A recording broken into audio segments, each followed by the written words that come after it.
Welcome to Accucomp Enterprises Leadership in Conversation. Today we have Todd McGee, who is a business owner, and he is going to share with us some of his insights from. So do you think, Todd, that the police have been over-militarized? That's a great question. As far as the militarization, I can give you my first-hand experience. After the September 11th attacks, I was one of the 82 troopers that requested a transfer into Logan Airport. We know that we needed to develop our enhanced security procedures, and we began to think about training. We began to think about cross-training with our civilian population, our tenants, contractors, and employees that worked at Logan Airport. But as far as our state police initiative and our security enhancement in response to terrorists taking 2 planes, we began to look at hardening the infrastructure. So that just wasn't around physical security. It was also with implementing MP5 9mm basically machine guns. And that level of weaponry was pretty consistent to our SWAT team. We trained every month. We had large bulletproof vests that we deploy, and the amount of munitions that we carried on us at one time was approximately 36 rounds of ammunition within the machine gun, plus what we had around our waist with our department issued 9mm. Actually, at that point, it was a 40 caliber weapon. So we indeed militarized. We indeed had an incredible show of force. And I think that our different community departments that have also received grant funding in order to militarize, all of those efforts were in response to active shooter, and all of that militarization was in response to terrorist attacks. So I think it's time that we begin to rethink the acquisition and deployment of those types of weapon systems. And I would love to see the data. If the data has lent itself where militarized issued equipment has been deployed and was contributed to stopping a threat, then perhaps we can make a case. But if there's a police department that has had no use case of deploying this type of weaponry after it's been acquired through grant funding or maybe just through budgeting through the city resources, then perhaps we need to think about removing those weapon systems, going back to traditional policing, responding in kind to the threats that happen within our community. We can just see what's happening within the last few weekends in regards to active shooters. So we understand that there's still violence in our streets. So we don't want to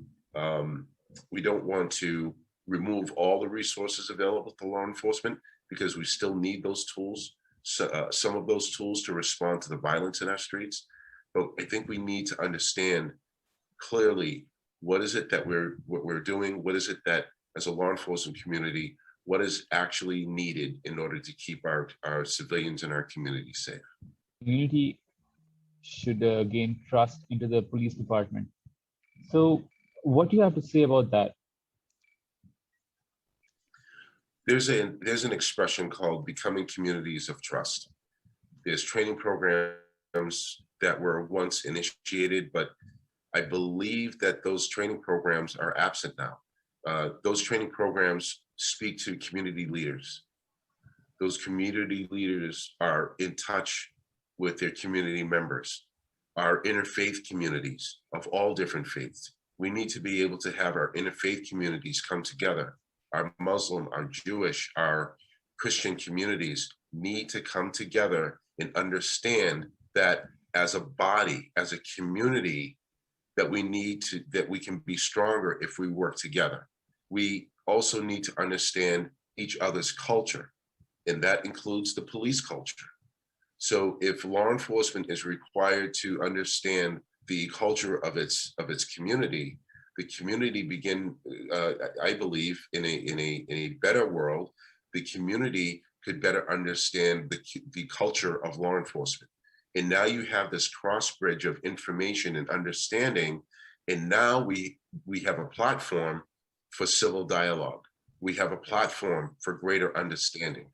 We have a platform that when a member of our community prays in public, that is not a crime. That is a cultural difference that should be embraced. That is a cultural difference that we should accept. And that is a cultural difference that will never, ever be a threat to the community around those practitioners of that type of faith. So once we begin to have this open dialogue with a much better and healthy platform, then we can move forward. Then our communities can relate better to law enforcement. The real understanding is that it's the community that brings information to law enforcement. And then some of that information becomes intelligence for law enforcement to act upon.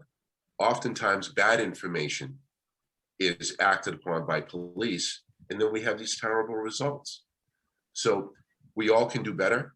We all can move in a place of unity. We're very divided as a nation, and we need to be able to understand how to better communicate. I think it's a beautiful thing when we have civil dialogue, when we are able to express ourselves. And I can look at my colleagues and say, you know, I never looked at it from that perspective. And that doesn't mean that someone's trying to convince me. It just means that we're having civil dialogue when we're sharing our value system. When we get away from that and we start looking at each other as an us against them in our society, that's erosion, right? We're starting to break down our unity as a society and community. So for all of us, I think we need to just we need to be better at how we interact with each other and humanize our interactions. I've been to places around the world where its citizens are so conditioned to not speak out about their government. Here in the United States, we don't have those types of restrictions. And so we should embrace the gift that we have of the First Amendment, but not attack each other with that gift. So that is what I believe in building communities of trust. It's not just within law enforcement reaching out to our civilian community. It's a two-way acceptance of each other and willingness to have deeper dialogue in order for us to just have a safer community all around. And that our community should not be afraid of our police officers. Our community should embrace law enforcement. Our community should go to law enforcement. And I'll just tell you a quick story that when I would be in uniform and a parent would say to their little child, be careful because he's going to arrest you. I would say, no, I'm not going to arrest you. I'm your friend.